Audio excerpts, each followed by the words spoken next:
दिखाई क्लास तो नहीं ली दे है। रही। हाँ, क्लास तो ली है मैंने। हम्म।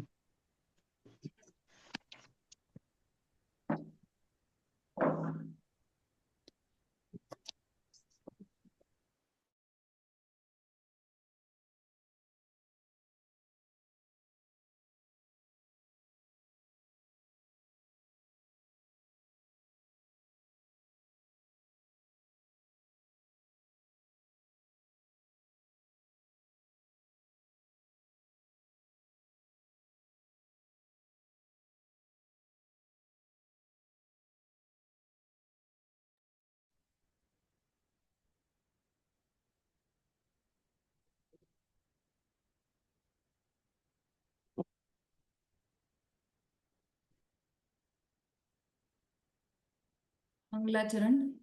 नमो अरिहंताणं नमो सिद्धाणं नमो आयर्याणं नमो उवज्झायाणं नमो लोये सवसाहुणं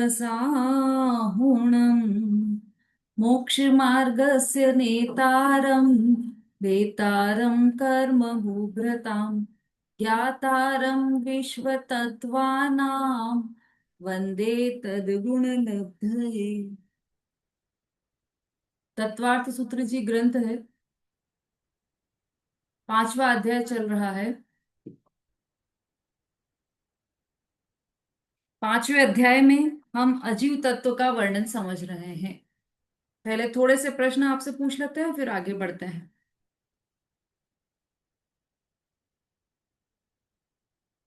अब समझ लीजिए अंतिम पड़ाव पर है हमारा यह 5वां अध्याय। अंतिम अंतिम वाले सूत्र चल रहे हैं। करीब करीब पूरा ही हो गया है हमारा यह अध्याय। तो सबने अच्छे से तैयारियां भी कर ली होगी। और इस बार तो विशेष तैयारी हुई होगी क्योंकि जैन सिद्धांत प्रवेशिका भी पढ़ लिया है आपने बीच में ही, अनएक्सपेक्टेडली। चलिए, अस्थि काय किसे कहते हैं?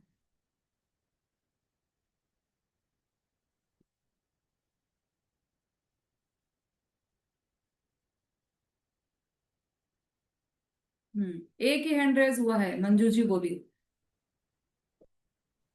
जय जी ने दीदी।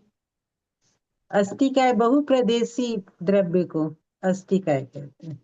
हाँ, जो बहुप्रदेशी हो, जो द्रव्य बहुप्रदेशी हो, या तो ऐसा बोल सकते हैं जो द्रव्य बहुप्रदेशी हो उसे अस्थि काय कहते हैं। या फिर ऐसा भी बोल सकते हैं कि जो सत्ता रूप हो और बहुप्रदेशी हो उसे अस्थि काय कहते हैं, क्योंकि दो शब्द आए ना इसमें, अस्थि और काय। दो शब्द आए हैं। तो अस्थि का अर्थ है सत्ता रूप, या फिर हम द्रव्य भी बोल देंगे तो भी वो अस्थि रूप ही हो गया। तो जो द्रव्य बहुप्रदेशी हो उसे अस्थि काय कहते हैं। ठीक है। अस्थि काय कितने हैं और कौन कौन से, सुषमा जी? दीदी, जय जिनेन्द्र। अस्थि का एक 5 द्रव्य हैं। जीव, पुद्गल, धर्म, अधर्म और आकाश। और काल? भी काल तो एक प्रदेशी है। और वो मतलब अस्थि का ही नहीं है। ठीक है। अब ये जो अस्थि काय शब्द है ना, उसमें काय शब्द का क्या अर्थ है? बहुप्रदेश, जिनके एक से ज्यादा मतलब बहुप्रदेशियों को ही अस्थि काय कहा। बहुप्रदेशी को काय कह सकते, मतलब अगर हाँ, अलग सॉरी, है काय तो काय काय काय है। कहा है। हाँ। ठीक है, उत्तर सही है आपका। द्रव्य किसे कहते हैं, रेणु जी?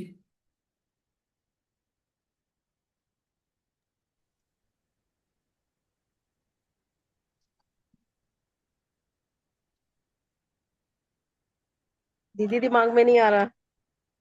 अरे, सुनीता जी। जय जिनेन्द्र दीदी। हम्म।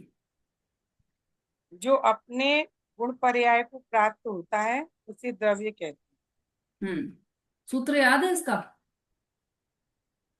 हैं। हाँ, है ना। द्रव्याणी। नहीं, द्रव्य किसे कहते हैं इसका सूत्र। द्रव्याणी। चलिए, सुलेखा जी बोलिए। हाँ जय हिंद। गुणों के समूह को द्रव्य कहते हैं।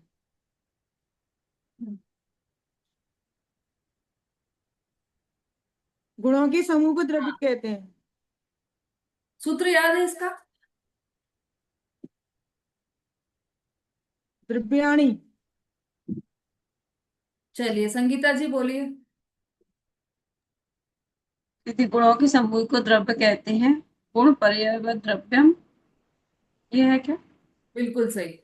गुण पर्याय व द्रव्यम, द्रव्य की परिभाषा, द्रव्य किसे कहते हैं? जो गुण और पर्याय वाला हो उसे गुण द्रव्य कहते हैं। और गुण पर्याय व द्रव्यम वही एक ही बात है, वही उसको हिंदी में बोले या संस्कृत में बोले, एक ही बात है। द्रव्यों की विशेषता क्या है, इस संबंध में कोई सूत्र आया हो तो उसके लिए हैंड रेस कीजिए आप लोग। द्रव्यों की विशेषता क्या है?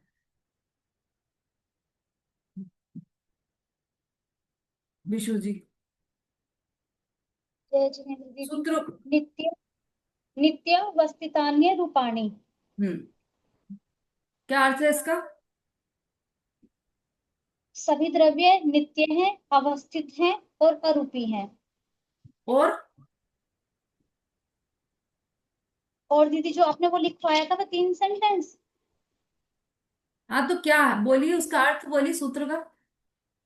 सूत्र का अर्थ तो ये है कि द्रव्य, चारों द्रव्य ये नित्य, अवस्थित और अरूपी हैं। हाँ नित्य। ठीक है, बस ठीक, सही बोला आपने। आकाश द्रव्य कितने हैं? थोड़ा सा जल्दी जल्दी हैंड रेस कीजिए नमिता जी। जय जैन दीदी। दीदी आकाश तो एक अखंड द्रव्य है, लेकिन उस दो प्रकार से उसको कर दिए। लोक के हिसाब से लोकाकाश है और लोक के बाहर अलोकाकाश है। और आकाश द्रव्य कितना है, कितने हैं? आकाश द्रव्य तो एक ही है, अखंड। और एक एक वाले द्रव्य और कौन से हैं? एक एक द्रव्य है, धर्म अधर्म और धर्म, पुद्गल में अधर्म अणु। और आकाश, बस 3 ही द्रव्य एक एक है। ठीक है, चलिए आकाश कितने प्रदेशी है? थोड़े नए लोग भी दीदी हैंड मैं रेस। बताऊं? अनीता जी।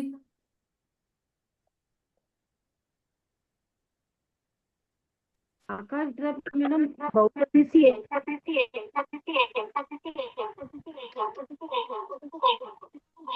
लकी इसको बंद करना। तो यार बंद कर, एक फोन चल रहा है। समता भाभी। संख्यात प्रदेशी आकाश द्रव्य। कितना? संख्यात प्रदेशी है। ममता जी हैदराबाद। जय जिनेन्द्र दीदी। अनंत प्रदेशी। हाँ बिल्कुल सही। आकाश द्रव्य अनंत प्रदेशी है। अच्छी तरह से रट लीजिए इसको।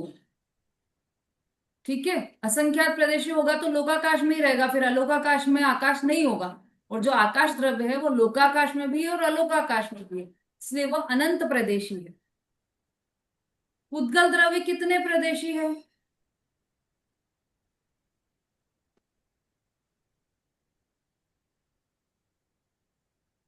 सुलोचना आंटी कहाँ है?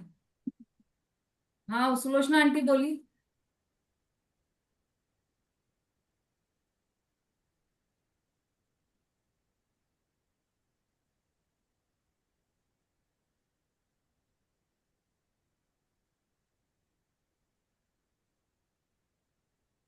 क्या हुआ बोलिए ना। अरे अनम्यूट कीजिए ना उसको।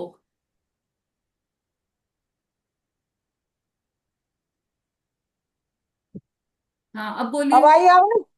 हम्म। उद्गल एक प्रदेशी। फिर से बोलिए। अनंत असंख्यात प्रदेशी।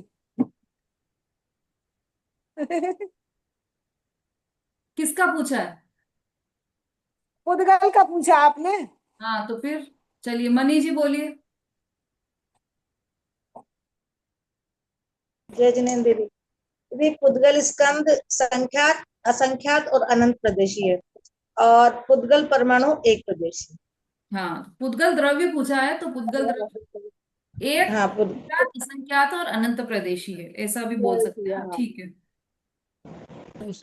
चालू नहीं, चालू पर गर्मी लग रही।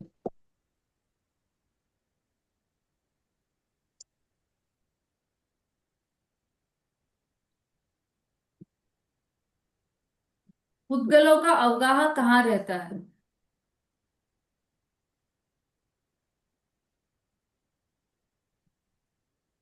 पुद्गल का अवगाह कहाँ होता है? पुद्गल का अवगाह सरल भाषा में बोले तो पुद्गल कहाँ रहते हैं? पूरे लोकाकाश में रहते हैं।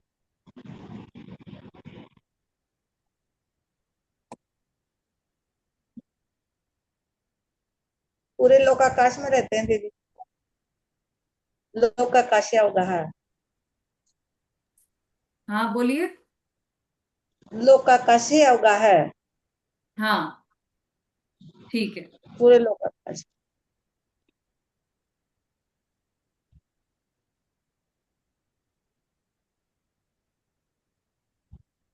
चलिए मुझे लगता है बाकी सब तो याद है ही आपको, पर आप लोग इसकी प्रैक्टिस करते रहा कीजिए। अच्छा, पुद्गलों का जीव के प्रति क्या उपकार है? पुद्गल जीव पुद्गलों पर का उपकार करते हैं क्या? करते हैं तो क्या? जिससे पूछे वही जवाब देगा। बताऊं दीदी? नहीं, अच्छा। म्यूट कर लीजिए अपने।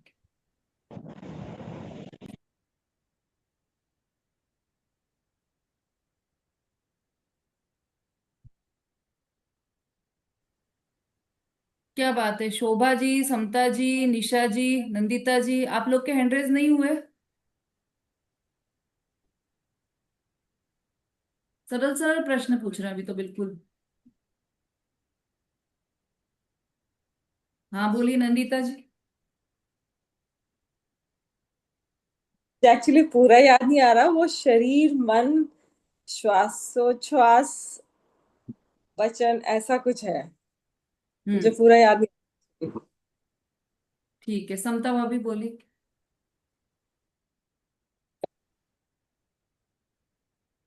पुद्गल पुद्गल के साथ जीव का संबंध, मतलब यही तो पूछा था, हम जीव बता का रहे संबंध। हाँ बोलिए, संबंध बोलिए।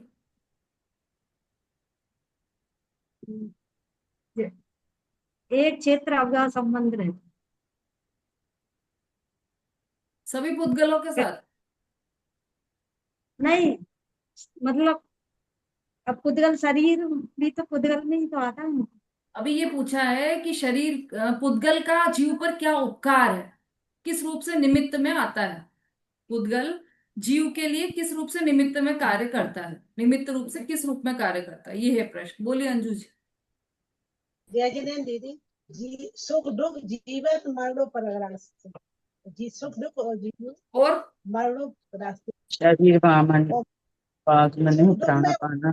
पुद्गल, और क्या सुख है? दुख और मरण में जीवन, और शरीर प्राण पाना पुद्गल, और वो परस्पर। शरीर वांग मन प्राणापाना पुद्गलानाम, ये है पुद्गल के जीव पर उपकार, और सुख दुख जीवित मरण, ये वाला है। चलिए इसको याद कीजिएगा आप लोग सब। जीवों का जीवों के प्रति क्या उपकार है? जीवों का जीवों के प्रति उपकार दर्शाने वाला सूत्र बोलिए। अनीता जी दोसा।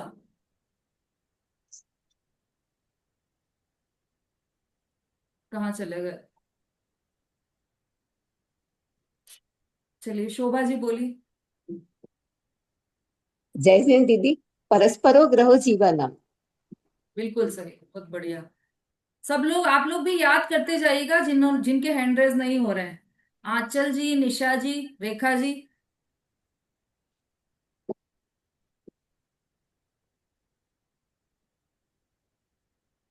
पुद्गल के गुण बताने वाला सूत्र बोलिए।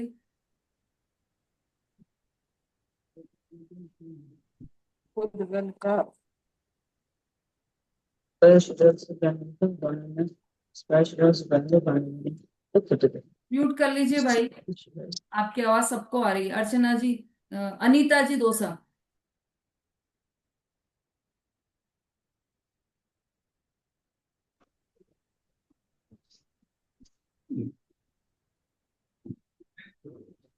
चलिए सुनीता जी बोलिए। स्पर्श रस गंध वर्ण सूत्र। ये पुद्गल की ठीक है, उत्तर तो ठीक है, सूत्र पूछा था वैसे मैंने। पुद्गल की पर्याय, पर्याय बताने वाला सूत्र बोलिए अर्चना जी दोसा। स्पर्श रस दर्पण बंधा पुद्गला। नहीं, ये नहीं है? स्पर्श रेखा। रस गंध वर्ण बंधा पुद्गला। जय नंद दीदी। शब्द वंद सूक्ष्म स्थूल संस्थान वेद वेद तमश्च यात पोदोत्वंतश्च। दीदी इसका सूत्र है, इससे नहीं पढ़ा एकदम। ठीक है, कोई बात नहीं। शब्द बंध सूक्ष्म स्थूल संस्थान वेद तमस छाया तपोद्योतवंतश्च, ये है सूत्र। और ये सब पुद्गल की पर्याय है, ये ध्यान में रहना चाहिए हमें। हमें जो छाया दिखाई देती है, प्रकाश दिखाई देता है, उजाला दिखाई देता है, अंधेरा दिखाई देता है, ये सब पुद्गल की पर्याय है, ये हमें समझ में आना चाहिए बस। पुद्गल के भेद कितने हैं और कौन से?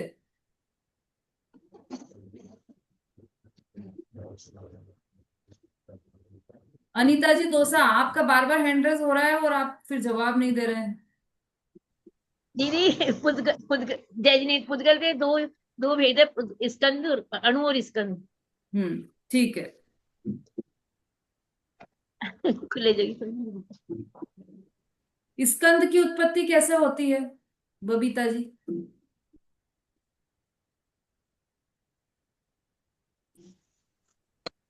परमाणु से दो से दो चार। स्कंद की उत्पत्ति या तो सूत्र बोल दीजिए या फिर हिंदी में भी बोलेंगे तो भी चलेगा, दोनों में से कुछ भी चलेगा। अवर्ण अंदाज, अवर्ण अंदाज। नहीं नहीं ये नहीं, पुद्गल के भेद है। संगीता जी बोलिए। भेदाणु। दो या दो से अधिक परमाणुओं के बंध को स्कंद कहते हैं। चिकनापन और रूखापन होने के कारण नहीं पुद्गल नहीं के नहीं, एक संगीता जी ऐसे बीच में नहीं बोलो आप। अभी उनसे संगीता जी से पूछा है ना किस तरह से स्कंद की उत्पत्ति कैसे होती है, तो आपने बोला दो या दो से अधिक परमाणुओं से मिलने से। पर प्रश्न यह है कि दो या दो से अधिक परमाणु मिलेंगे कैसे, उसकी प्रोसेस क्या है, प्रश्न ये है। वो सूत्र में भी है। चलिए, इतना टाइम तो नहीं है अपने पास। निशा जी बोलिए।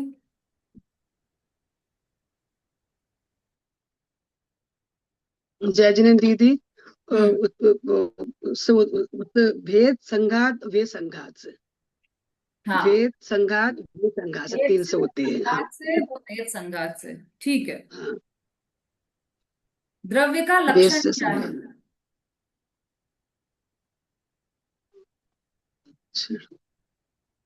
सुलेखा जी। द्रव्य का लक्षण द्रव्य लक्षण। बिल्कुल सही है। और सत किसे कहते हैं?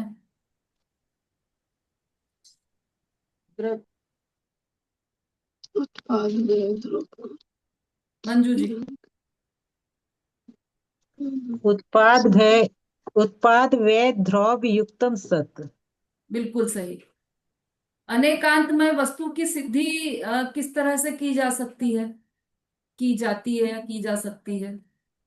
नमिता जी। तद्भाववयम नित्यम। उससे वस्तु की सिद्धि कहाँ हो रही है? वस्तु की सिद्धि किस तरह से कर सकते हैं सुषमा जी?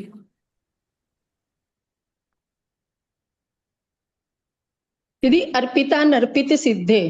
बहुत बढ़िया, बिल्कुल सही। चलिए, अब ये आगे के तो आप अपने आप प्रैक्टिस करना, अपने विषय पर चलते हैं, क्योंकि फिर ऐसे तो पूरा समय इसी में निकल जा रहा है ना। चलिए, आ जाइए अपने विषय। हमारा विषय चल रहा है, जिनका अनम्यूट है वो म्यूट कर लीजिएगा। कल हमने चर्चा की थी द्रव्य के लक्षण की, गुण पर्यायवत द्रव्यम, द्रव्य के का लक्षण क्या है, तो गुण पर्यायवत द्रव्यम, जो गुण और पर्यायवान हो वही द्रव्य है। ये चर्चा कल हमने की।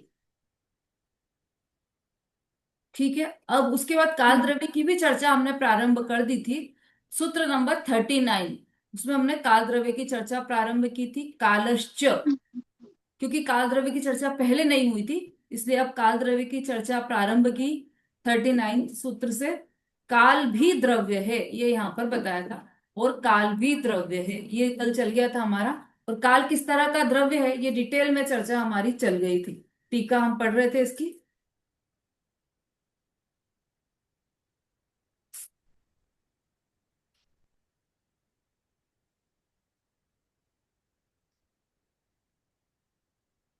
अब हम 40वां सूत्र प्रारंभ कर रहे हैं आज से। व्यवहार काल का प्रमाण बताते हुए यह सूत्र लिखा गया है। व्यवहार काल कितना होता है यह बता रहे हैं। सोऽनंत समयः, सोऽनंत समयः, वह काल द्रव्य अनंत समय वाला है। काल की पर्याय यह समय है। यद्यपि वर्तमान काल एक समय मात्र ही है, तथापि भूत भविष्य की अपेक्षा से उसके अनंत समय हैं। जो काल द्रव्य है वह अनंत समय वाला है, उसके काल में अनंत समय है। समझ में आ रहा है ना, अनंत समय मतलब जिसका अंत नहीं हो, इतने समय है। काल की पर्याय यह समय है, काल की जो समय है वह काल की पर्याय है।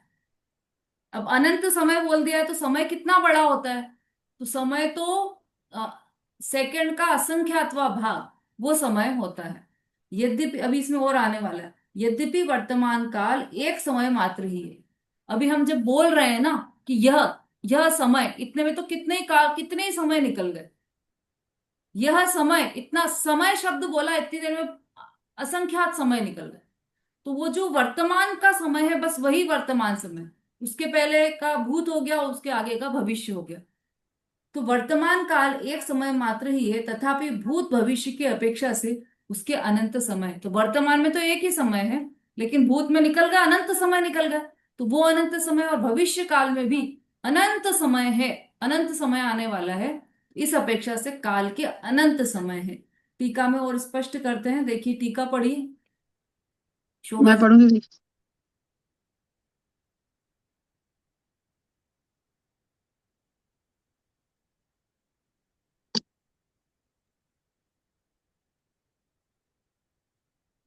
वह काल द्रव्य, टीका से पढ़ना दीदी,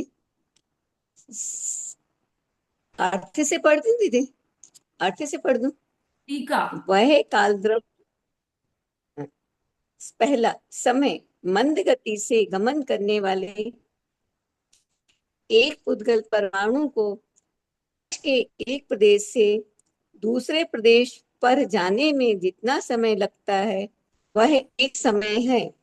यह काल की पर्याय होने से व्यवहार है। आवली समयों के समूह से ही जो हो, घड़ी घंटा आदि व्यवहार काल है। व्यवहार काल निश्चय काल की पर्याय है। निश्चय काल द्रव्य लोकाकाश के प्रत्येक प्रदेश पर रत्नों की राशि की तरह कालाणु के स्थित होने का 39वें सूत्र की टीका में कहा है। वह प्रत्येक निश्चय काल द्रव्य है, उसका लक्षण बचना है। यह सूत्र 22 में कहा जा चुका है। दूसरा, एक समय में अनंत पदार्थों की परिणति पर्याय जो अनंत संख्या में है, उसके एक कालाणु की पर्याय निमित्त होती है। इस अपेक्षा से एक कालाणु को उपचार से अनंत कहा जाता है। मुख्य अर्थात निश्चय कालाणु द्रव्य की संख्या असंख्यात है। तीसरा, समय सबसे छोटे से छोटा काल है, उसका विभाग नहीं हो सकता। इस तरह 6 द्रव्यों का वर्णन पूर्ण हुआ। अब 2 सूत्रों द्वारा गुण का और पर्याय का लक्षण बताकर यह अधिकार पूर्ण हो जाएगा। समय किसे कहते हैं?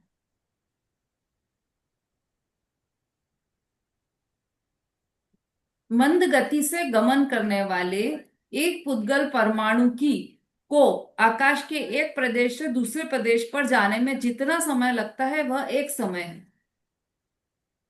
एक पुद्गल परमाणु एक स्थान से दूसरे स्थान पर गया। पुद्गल परमाणु तो एक प्रदेश ही है ना, वो तो परमाणु एक प्रदेश से दूसरे प्रदेश पर गया, तो मंद गति से जब गया उसमें जितना समय लगा वह एक समय है।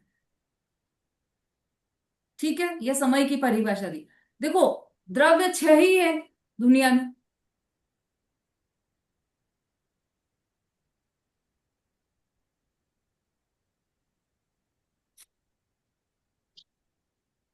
तो यदि किसी वस्तु का उदाहरण देना होगा, ये किसी वस्तु को समझाना होगा या किसी द्रव्य को समझाना होगा, तो आपस में इन द्रव्यों को समझा सकते हैं। अब जैसे एक प्रदेश, तो उसको कैसे समझाया? पुद्गल के द्वारा समझाया। प्रदेश मतलब स्थान, आकाश द्रव्य को समझाया। कैसे समझाया? कि उसका माप बताया कि जितने प्रदेश में एक परमाणु टिके वह एक प्रदेश कहलाता है, जितने स्थान में एक परमाणु रहे वह एक प्रदेश कहलाता है। इस प्रदेश को समझाने के लिए आकाश द्रव्य को समझाने के लिए पुद्गल द्रव्य का सहारा लिया। अब यहां पर काल द्रव्य को समझाने के लिए पुद्गल द्रव्य का सहारा लिया जा रहा है कि जो मतलब समय किसे कहा कि एक पुद्गल का एक परमाणु एक प्रदेश से दूसरे प्रदेश में जाने में जितना समय लगता है उसका वह समय कहलाता है। मंद गति से जाएगा वह समय कहलाता है। ठीक है, यह काल की पर्याय होने से व्यवहार है। जो समय है वह काल की पर्याय है। अब ये कैसे पता लगाया हमने कि वह काल की पर्याय है? कैसे समझ में आया? क्योंकि समय है ना वो नष्ट हो रहा है, फिर नवीन समय आ रहा है। पुराना समय नष्ट हो गया, नवीन समय आ गया। तो ये जो नष्ट होने वाली चीज है वह द्रव्य और गुण तो नहीं हो सकती। नष्ट होने वाली वस्तु क्या होती है? वह तो पर्याय ही होती है। उत्पाद व्यय द्रव्य युक्तम सत, ये हमने पढ़ा ना। जिसमें उत्पाद और व्यय हो वह पर्याय है, और जिसमें उत्पाद और व्यय ना हो, जो हमेशा टिका रहे, वह द्रव्य है। तो ये पर्याय हुई ना, क्योंकि ये उत्पन्न भी हो रही है और नष्ट भी हो रही है। समझ में आ रहा है क्या कहना चाह रही हूं मैं? ये प्रति समय उत्पन्न हो रहा है नया समय, और पुराना समय नष्ट हो रहा है, इसलिए यह पर्याय। तो जो समय है वह पर्याय है। आवली घड़ी घंटा आदि व्यवहार काल है। व्यवहार काल निश्चय काल की पर्याय। अब व्यवहार काल कैसे कहा उसको? कि निश्चय काल तो वास्तव में वह है जो ऊपर के इसमें 39 वाले सूत्र में बताया था। निश्चय काल किसे कहा? तो जो पूरे लोकाकाश में रत्न राशि की तरह खचित है, अपने स्थान पर असंख्यात प्रदेश में खचित है, फिक्स है, वह कालाणु है, वही निश्चय काल है। अब उनकी जो पर्याय है, समय, घड़ी, घंटा, 1 घंटा, 12 मतलब 5 घंटे, 10 घंटे, 15 घंटे, ये सब उसके टुकड़े टुकड़े किए ना, तो ये सब उसकी पर्याय है। यही व्यवहार काल है और यही पर्याय है। व्यवहार काल निश्चय काल की पर्याय है। निश्चय काल द्रव्य लोकाकाश के प्रदेश में प्रत्येक प्रदेश पर रत्नों की राशि की तरह कालाणु के स्थित होने का 39 सूत्र की टीका में कहा है। वो प्रत्येक निश्चय काल द्रव्य, प्रत्येक कितने हैं निश्चय काल? कितने हैं निश्चय काल? निश्चय काल असंख्यात है, क्योंकि पूरे लोक में जगह जगह पर स्थित है ना, तो वो सब निश्चय काल है। जितने जितने कालाणु है वो सब निश्चय काल है। उसका लक्षण वर्तना है, यह सूत्र 22 में कहा जा चुका है। निश्चय काल का लक्षण वर्तना मतलब परिणमन करना, यह उसका लक्षण है। एक समय में अनंत पदार्थों की परिणति पर्याय जो अनंत संख्या में है, उसके एक कालाणु की पर्याय, उसमें एक कालाणु की पर्याय निमित्त होती है। इस अपेक्षा से एक कालाणु की उपचार से एक कालाणु को उपचार से अनंत कहा जाता है।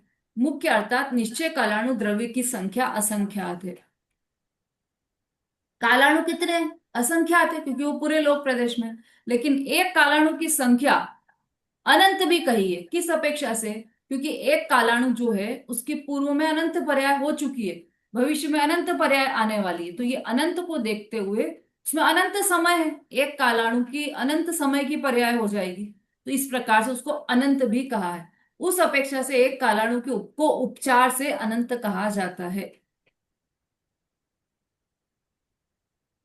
एक कालाणु की कितनी पर्याय?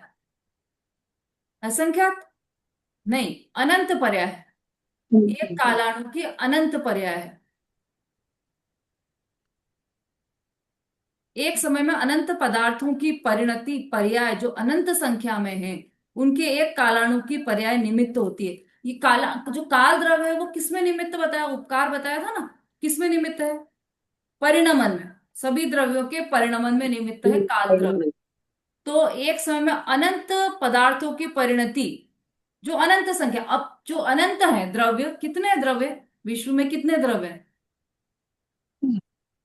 6 द्रव्य ना? 6 द्रव्य। 6 द्रव्य नहीं है, अनंत वैसे तो अनंत है पर जाति अपेक्षा। अनंत जो द्रव्य। अनंत द्रव्य हैं, उन अनंत ही द्रव्यों की प्रति समय पर्याय हो रही है। तो एक द्रव्य की कितनी पर्याय हुई? अनंत पर्याय हुई। भूत भविष्य वर्तमान तीनों की मिला के एक द्रव्य की, और अनंत द्रव्यों की प्रति समय अनंत पर्याय हो रही, प्रति समय अनंत पर्याय हो रही। और उन सबके परिणमन में निमित्त कौन है? यह काल द्रव्य ही निमित्त है। तो उनके एक काल गुण की पर्याय निमित्त होती है। कालाणु की पर्याय उसके, एक कालाणु की पर्याय उसके निमित्त होती है। इस अपेक्षा से एक कालाणु की उपचार से अनंत, एक कालाणु को उपचार से अनंत कहा है। और वैसे कालाणु की संख्या असंख्यात है। समय सबसे छोटे से छोटा काल है, उसका विभाग नहीं हो सकता। जैसे पुद्गल का सबसे छोटे से छोटा विभाग क्या था? ध्यान है किसी को? हाँ, अणु। बिल्कुल सही बोला आपने। अणु अणु या परमाणु, वो पुद्गल का सबसे छोटा विभाग था। इसी तरह से काल द्रव्य का सबसे छोटा विभाग क्या हुआ? समय। समय। समय। समय। इससे छोटा दूसरा कोई विभाग नहीं हो सकता। जो अंतिम विभाग है वह समय है, सबसे छोटा काल वह समय है। इस तरह से ये 6 द्रव्यों का यहाँ पर वर्णन पूर्ण हो गया। काल द्रव्य बचिया था, उसका वर्णन भी यहाँ पर पूर्ण हो गया है। 40वें सूत्र तक 6 द्रव्यों का वर्णन पूर्ण हो गया।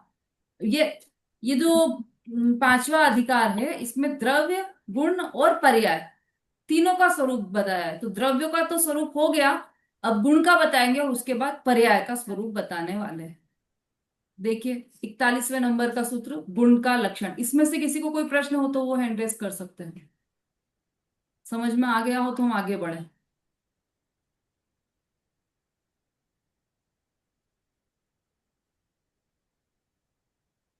चलिए 41 नंबर का सूत्र है गुण का लक्षण। ये सब द्रव्य थे, अब गुण का लक्षण। द्रव्याश्रया निर्गुणा गुणा। द्रव्याश्रया निर्गुणा गुणा। हाँ बोलिए समता भाभी।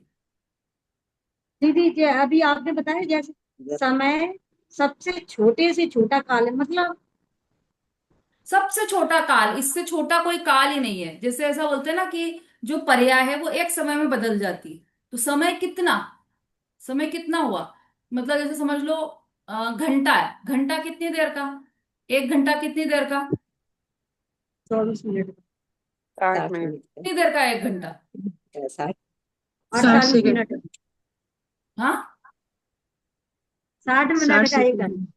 60 मिनट का 1 घंटा। 60 सेकंड कौन बोलता है? 60 मिनट का है।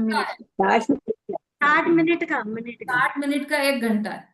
ठीक है, अब 1 मिनट कितनी देर का? 60 सेकंड का।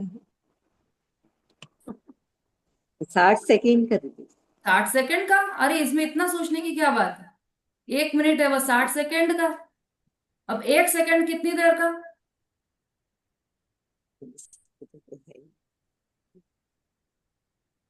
60 नैनो सेकंड का। नैनो निकल गए ना आजकल, नैनो मतलब छोटे सेकंड का 1 सेकंड। 60 सेकंड निकल जाते हैं उसमें, 60 नैनो सेकंड निकल जाते हैं 1 सेकंड। ठीक है, अब 1 नैनो सेकंड कितनी देर का? ऐसे विभाग करते जाओ आप, छोटा छोटा छोटा छोटा करते जाओ, तो अंतिम में जो सबसे छोटा है बस, तो वो जो जैसे नैनो सेकंड है, तो असंख्यात समय निकल गए 1 नैनो सेकंड में।